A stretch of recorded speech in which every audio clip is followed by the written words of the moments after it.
This is an exclusive excerpt from the Stuff File program with Peter Anthony Holder. Glenn Frankel is a longtime Washington Post reporter, editor, bureau chief, and a Pulitzer Prize winner. His latest project explores the Hollywood Blacklist and the making of the classic Western High Noon. The book is High Noon, the Hollywood Blacklist, and the Making of an American Classic. Glenn joins us on the line right now from Virginia. Hi, Glenn. Hi, Peter. Nice to be here. Thanks for being on the program with us. When we talk about the Hollywood Blacklist, one name keeps popping up, and that's Dalton Trumbo, and another movie keeps popping up, that is Spartacus. But High Noon has a connection to it as well that we don't hear much about, correct? Yes, that's right. I mean, Spartacus and Trumbo marked the sort of death of the Blacklist around 1960, but first off, there was the Red Scare era that really begins in 1947 when Trumbo, among 10 people, are called to appear before the House Un-American Activities Committee about their communist connections. They refuse to cooperate, and they end up going to prison for up to a year for contempt of Congress. So that begins the whole story, if you will, of Hollywood's involvement with the Blacklist. By the time High Noon is shot in 1951, the committee has come back for, I guess you could call it a sequel, right? They had such a good time, having movie stars and screenwriters testify, they decided to come back again. And that's the point where a screenwriter named Carl Foreman, who's in the middle of writing the script for High Noon, that's the point where he gets called to testify. He, like Trumbo, had been in the Communist Party. Unlike Trumbo, he'd left the Communist Party, but nonetheless, he was going to be a pretty prominent screenwriter, and they want him on the stand. And, the problem is you can't just go on the stand and confess your own former connections to the party and say you're sorry. In order to prove your redemption, if you will, you've got to name the names of people who were in the party with you. You've got to accuse other people of being communists and subversives. And if you don't do that, you're going to lose your job. And that's the dilemma Carl Foreman faces as he's putting the finishing touches on the High Noon screenplay and trying to decide what he's going to do with this terrible, terrible choice. Now, what about some of the backroom politics involved in this? I know during the Blacklist period, there were some stars who were on both sides of the issues, either defending those who were the writers who were blacklisted or railing out against them. For instance, where did Gary Cooper fall in all of this? He's the star of High Noon. He is the star. He's an interesting case. He's a conservative Republican from Montana. Comes to Hollywood and becomes a big star very quickly. He's a strong anti-communist. He's one of the sort of founding members of this group called the Motion Picture Alliance for the Preservation of American Ideals. So his politics are very to the right. But he gets involved with High Noon, and, in 51, he's 50 years old. The studio system, of which he was a great product and a great elite member of, it's beginning to crumble a little bit. And Cooper's not getting the great screenplays and the great roles he used to get. His health's at an issue. He's got family problems. When he sees the screenplay for High Noon, he gets very excited because it's really good. And he wants to do it, and he even is willing to take less than half his usual big star salary to do it. So he gets involved, and then he gets to know Carl Foreman, because Carl's not only the writer of the script, but he's also the associate producer on this for a very smart little independent production company that's doing it. And they get to know each other, and he gets to like him. So when Carl gets the subpoena, one of the first things he does is he tells Cooper about it, and he explains to him how he used to be in the Communist Party, but he isn't anymore, but he doesn't know what to do, and he even gives Cooper an out to sort of, walk away from the movie. But Cooper doesn't do that. Cooper's not only a conservative Republican, but he's also a very intuitive guy. He liked Carl. He trusted Carl. They were working closely together, and he believed him, and he tried to support him, to the point where when Carl does refuse to cooperate, and he is blacklisted, which means he loses his job, Cooper even agrees that he'll support a new little film company that Carl's going to set up. It doesn't happen in the end. The blacklist is just too strong, and so it fails, and Cooper backs away. Nonetheless, he tried hard, and it's interesting to see how this personal relationship and trust, overcome, ideological differences.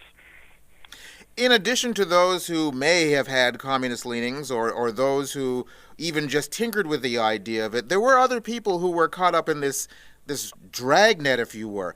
American Jews became a special target, right? Yeah, well, it's interesting. You know, it's a moment of great anxiety, I would say, in our history. We think of the early 1950s as some, wonderful golden time when everybody got along and and prosperity reigned. I think our new president, talks about the 1950s as the era he'd like to take America back to. But in fact, it was a very turbulent time. We were locked in this really lethal Cold War with the Soviet Union. We had atomic weapons, and they were about to get them. We're losing young men in Korea, fighting communists in North Korea, and eventually the Chinese. This is a tough era, and the politics were toxic. They were vicious. They were just as vicious as the ones now. But people were looking for enemies. They were looking for people to blame, and the blame fell, as you suggest, on people who were considered communists, even liberals. And Jews were especially singled out because, a lot of the communists had Jewish backgrounds. They were known to be part of progressive movements. And so all this is going on. In some ways, it was scarier than today. The enemy now and the people we're afraid of are Islamic terrorists. But we're also, blaming Muslims in general and worried about refugees and all this. And there's some real fears. There's some real reasons for these fears, but but politicians take these things a long way further. Well, the same thing was going on then. In some ways, communists were even scarier because, you could be a communist or I could be a communist. They looked like us. They went to school with us. And yet they were these nefarious sort of zombie-like figures who followed a foreign power and were going to destroy our democracy. So there was a lot of paranoia, a lot of fear, some of it fact-based, but a lot of it just taken by people who exploited it and made us all afraid of speaking our minds and of participating in our democracy. You mentioned parallels to what's going on today, and I'm kind of curious. First, how long ago did you start writing this book, High Noon, the Hollywood Blacklist and the Making of an American Classic? And why did you feel this was an important story to talk about now? Well, I actually began around 2013, just around the time my previous book on John Ford's film The Searchers came out.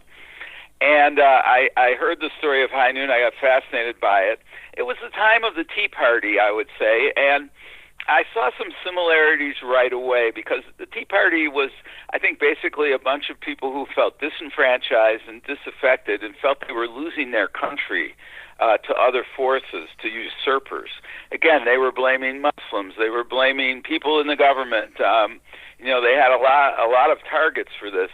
And that's what the Red Scare era was about as well, trying to get our country back from the people who are stealing it from us, trying to get our popular culture back, like the movies, from the hands of people who are subverting it to some alien cause.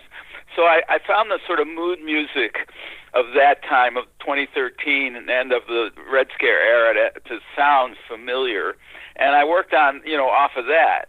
And that's one of the reasons. But I just love American history, and I love those moments, especially in modern American history, where we face a crisis and where individuals have to make choices, bad choices, and decide what they're going to stand up for and what they're going to concede. So I had a good story with Carl and Gary Cooper and the Blacklist. I knew it had political resonance and historical resonance. I had no idea, though, that people would be drawing parallels now and be very interested in it, and the echoes now are unmistakable. Well, you used formerly confidential records to create this portrait for this book that you did on looking at the Red Scare and its victims, the Red Scare campaign and its victims. You obviously knew about the story beforehand going into it. In doing your research, what was a revelation even to you or an aha moment? That's a really good question. I found a lot of good material in the National Archives from the House Un-American Activities Committee.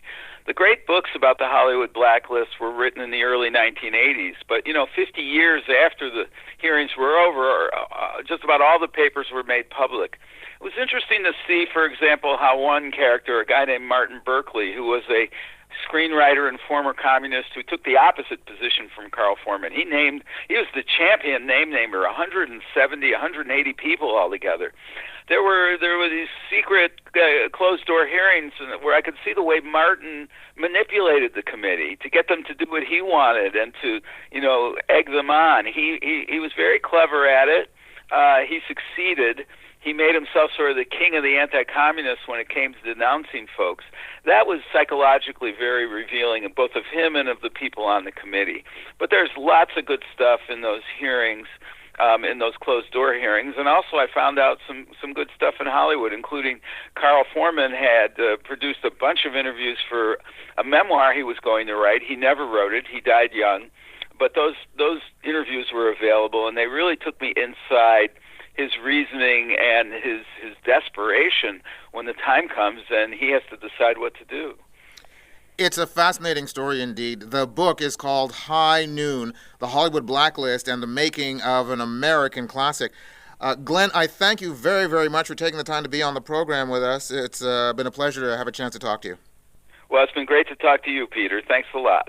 Glenn Frankel, author of High Noon, The Hollywood Blacklist, and the Making of an American Classic. You can go to my website at thestufffile.com, check out the show number for this program, which is number 0393, and you'll find links to Glenn's site, plus links to either Amazon.com or Amazon.ca, where you can order his book directly. You've just heard an exclusive excerpt from the Stuff File program with Peter Anthony Holder. To hear any or all of the full hour-long shows, visit thestufffile.com. Stuff is spelled S-T-U-P-H. That's thestufffile.com. A presentation of Flying Fish Communications.